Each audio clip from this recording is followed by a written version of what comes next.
Seguimos con el capítulo 0, Introducción a la programación. Vamos a empezar un nuevo tema que es el 3, que habla acerca de UML, el lenguaje unificado de modelado. No vamos a profundizar mucho en este tema, vamos a ver simplemente los conceptos básicos. Vamos a ver también los tipos de diagrama que presenta UML para posteriormente aplicarlos al momento de estar viendo la orientación a objetos de forma práctica con el lenguaje de programación Java. Por el momento vamos a empezar por una pequeña historia de cómo se ha ido desarrollando UML. El lenguaje UML es un estándar OMG diseñado para visualizar, especificar, construir y documentar software orientado a objetos. El Object Management Group, un pilar estándar para la comunidad de diseño orientado a objetos, publicó una petición con propósito de un metamodelo orientado a objetos de semántica y notación estándares. UML en su versión 1.0 fue propuesto como una respuesta a esta petición en enero de 1997. Hubo otras 5 propuestas rivales. Durante el transcurso de 1997, los 6 promotores de las propuestas unieron su trabajo y presentaron al OMG un documento revisado de UML llamado UML versión 1.1. Este documento fue aprobado por el OMG en noviembre de 1997. El OMG llama a este documento OMG UML versión 1.1. Un modelo es una simplificación de la realidad. En el proceso de creación de UML han participado, no obstante, otras empresas de gran peso en la industria como Microsoft, Hewlett Packard, Oracle o IBM, así como grupos de analistas y desarrolladores.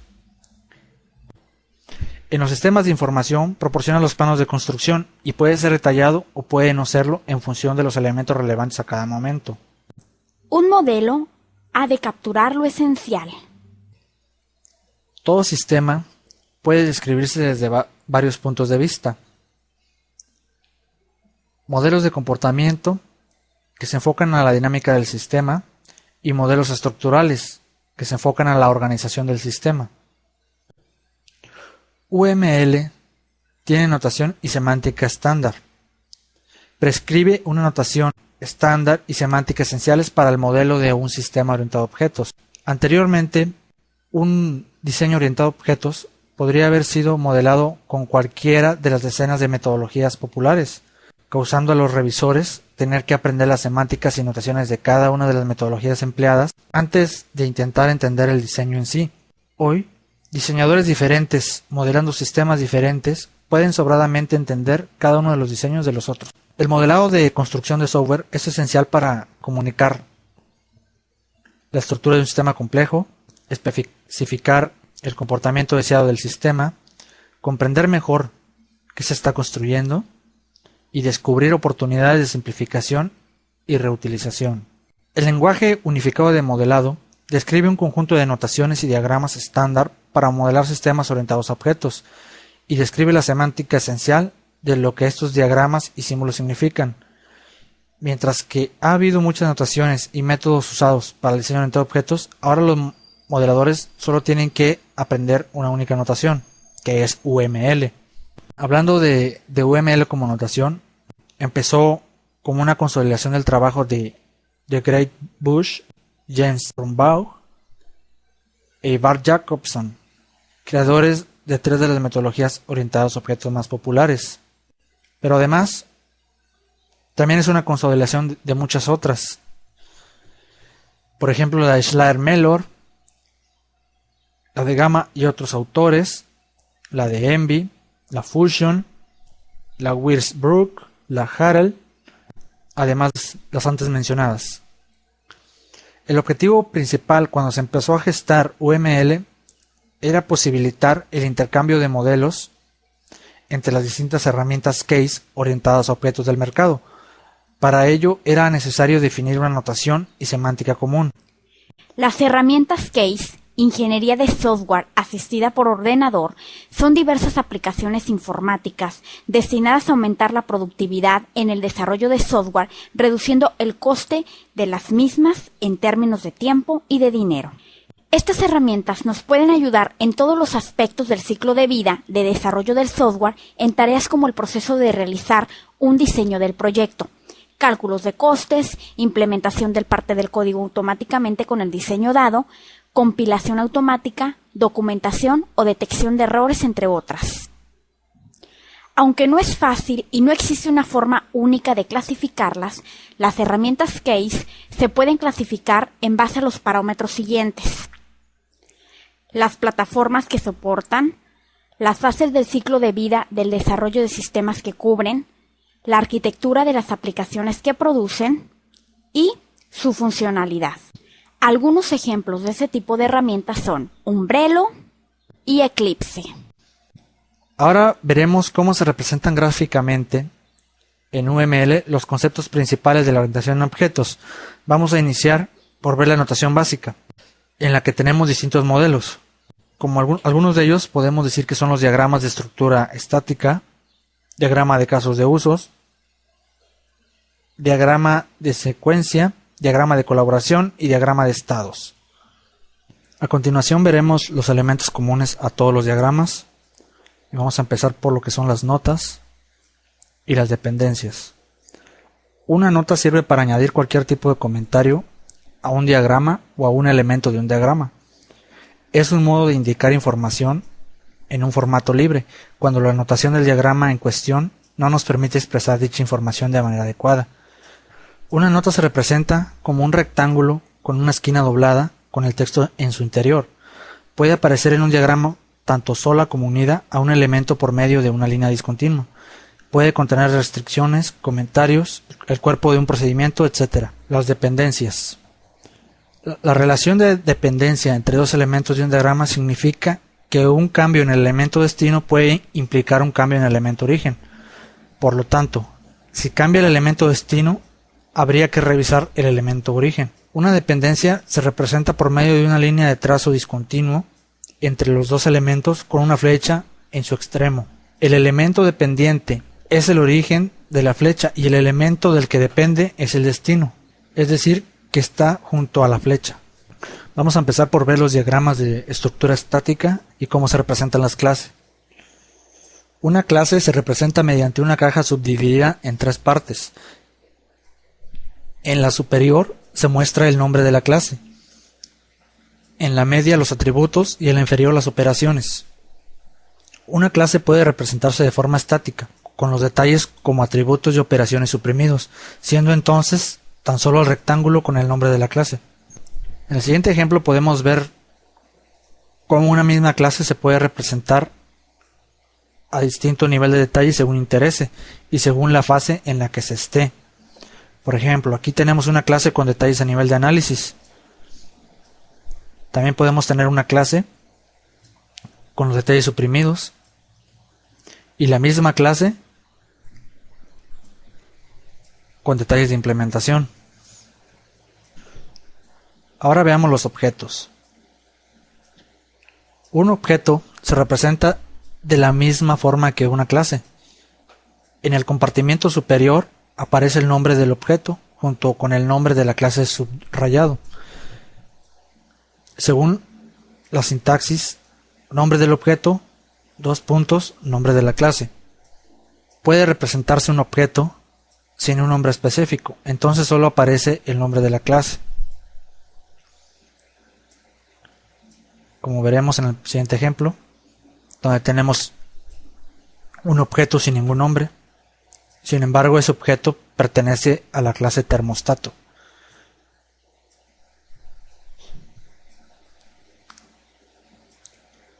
Por ejemplo, aquí también vemos el objeto eje de coordenadas, que pertenece a la clase punto, y el objeto P1, que es de la clase punto. Ahora vamos a ver las asociaciones. Las asociaciones entre dos clases se representan mediante una línea que las une.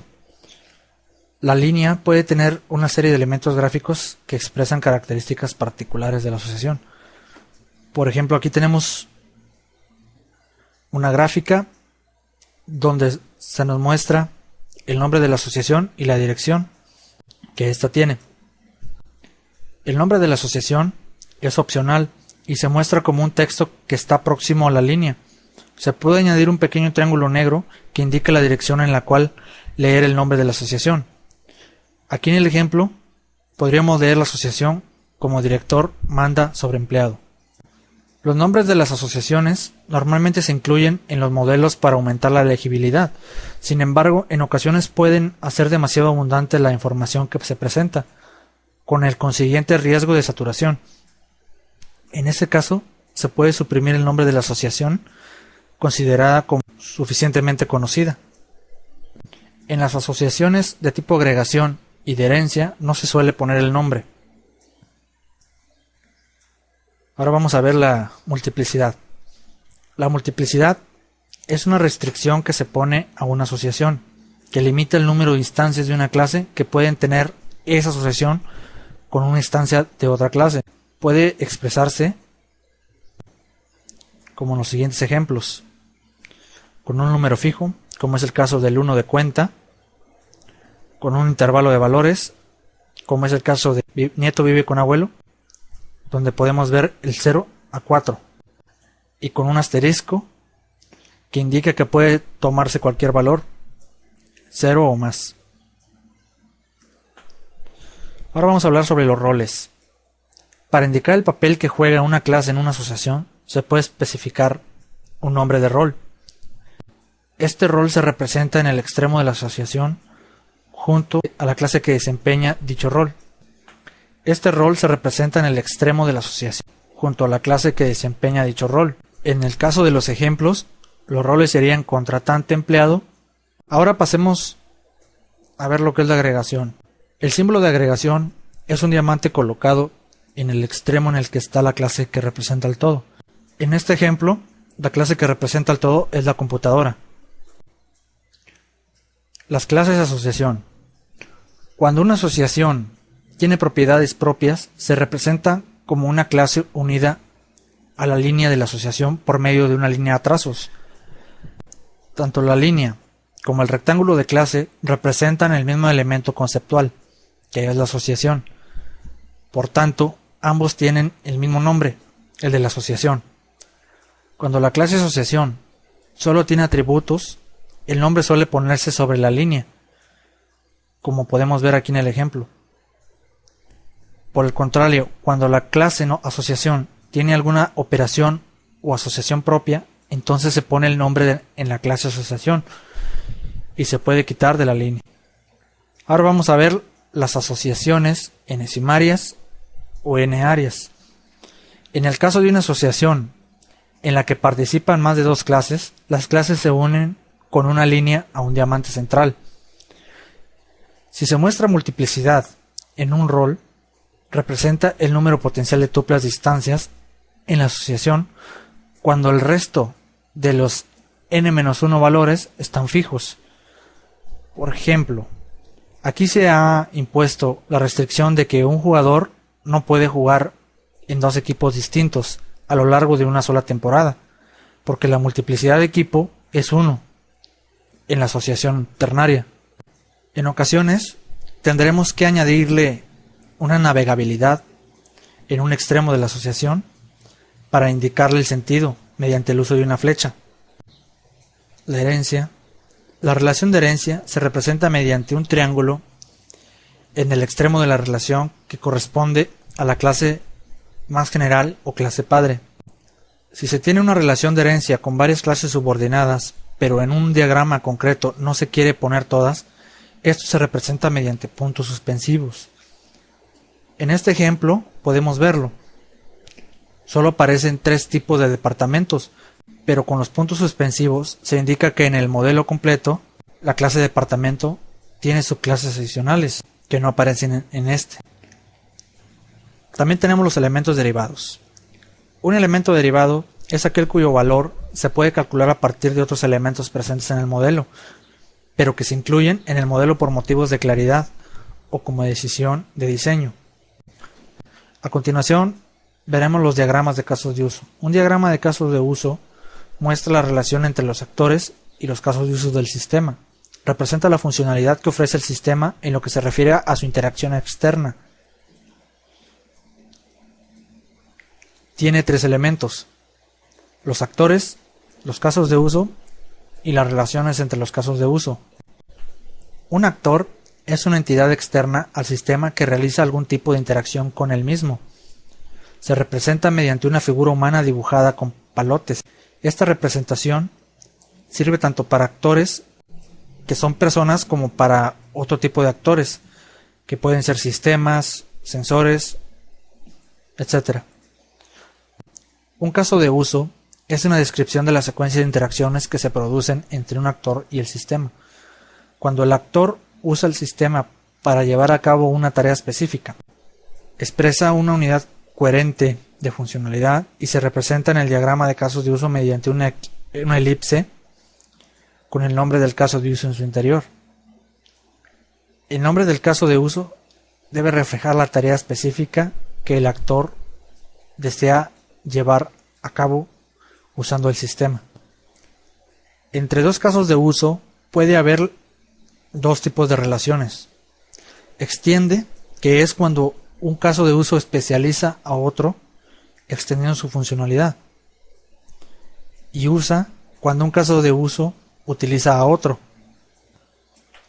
Esto se puede ver en el siguiente ejemplo de diagrama de casos de uso para un cajero automático. Las relaciones entre casos de uso se representan como una línea que une a los dos casos de uso relacionados con una flecha en forma de triángulo y con la etiqueta extiende o usa, según sea el tipo de relación. En el diagrama de casos de uso se representa también el sistema como una caja rectangular con el nombre en su interior. Los casos de usos están en el interior de la caja del sistema y los actores fuera, y cada actor está unido a los casos de uso en los que participa mediante una línea. A continuación tenemos los diagramas de interacción. En los diagramas de interacción se muestra un patrón de interacciones entre objetos. Hay dos tipos de diagrama de interacción, ambos basados en la misma información, pero cada uno enfatizando un aspecto particular. Diagramas de secuencia y diagramas de colaboración. Un diagrama de secuencia muestra una interacción ordenada según la secuencia temporal de eventos. En particular, muestra los objetos participantes en la interacción y los mensajes se intercambian según su secuencia en el tiempo. Un diagrama de colaboración muestra una interacción organizada basándose en los objetos que toman parte de la interacción y los enlaces entre los mismos. A diferencia de los diagramas de secuencia, los diagramas de colaboración muestran las relaciones entre los roles de los objetos. La secuencia de los mensajes y los flujos de ejecución concurrentes deben determinarse explícitamente mediante números de secuencia. Aquí tenemos un ejemplo de diagramas de secuencia. El eje vertical representa el tiempo y en el eje horizontal se colocan los objetos o actores participantes en la interacción, sin un orden prefijado.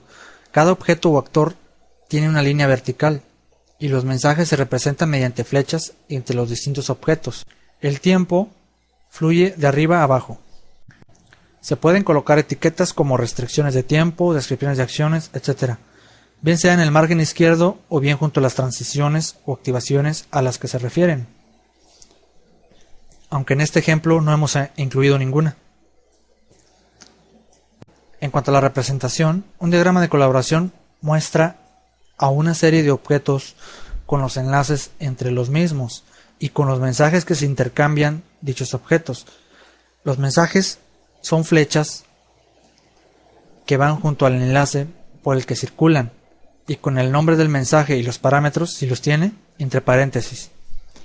Cada mensaje lleva un número de secuencias que denota cuál es el mensaje que le precede, excepto el mensaje que inicia el diagrama, que no lleva número de secuencia. Se puede identificar alternativas con condiciones entre corchetes, tal y como aparecen en el ejemplo que hemos puesto.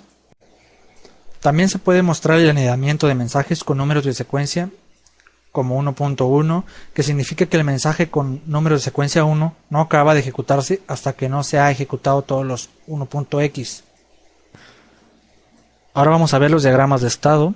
Un diagrama de estado muestra la secuencia de estados por los que se pasa un caso de uso o un objeto a lo largo de su vida, indicando qué eventos hacen que se pase de un estado a otro y cuáles son las respuestas y acciones que genera. En cuanto a la representación, un diagrama de estados es un grafo cuyos nodos son estados y cuyos arcos dirigidos son transiciones etiquetadas con el nombre de los eventos. Un estado se representa con una caja redondeada con el nombre del estado en su interior, y una transición se representa como una flecha desde el estado de origen al estado destino. Como podemos ver en el siguiente ejemplo, la caja de un estado puede tener uno o dos compartimientos. En el primer compartimiento aparece el nombre del estado. El segundo compartimiento es opcional y en él pueden aparecer acciones de entrada, de salida y acciones internas. Una acción de entrada aparece en la forma entrada acción asociada, donde acción asociada es el nombre de la acción que se realiza al entrar en ese estado. Cada vez que se entra al estado por medio de una transición, la acción de entrada se ejecuta. Una acción de salida aparece en la forma salida acción asociada. Cada vez que se sale del estado por una transición de salida, la acción de salida se ejecuta. Una acción interna es una acción que se ejecuta cuando se recibe un determinado evento en ese estado, pero que no causa una transición a otro estado. Se indica en la forma nombre de evento, acción asociada. Un diagrama de estados puede representar ciclos continuos o bien una vida finita, en la que hay un estado inicial de creación y un estado final de destrucción. El estado inicial se muestra como un círculo sólido y el estado final como un círculo sólido rodeado de otro círculo. En realidad, los estados inicial y final son pseudoestados, pues un objeto no puede estar en esos estados, pero nos sirven para saber cuáles son las transiciones inicial y final.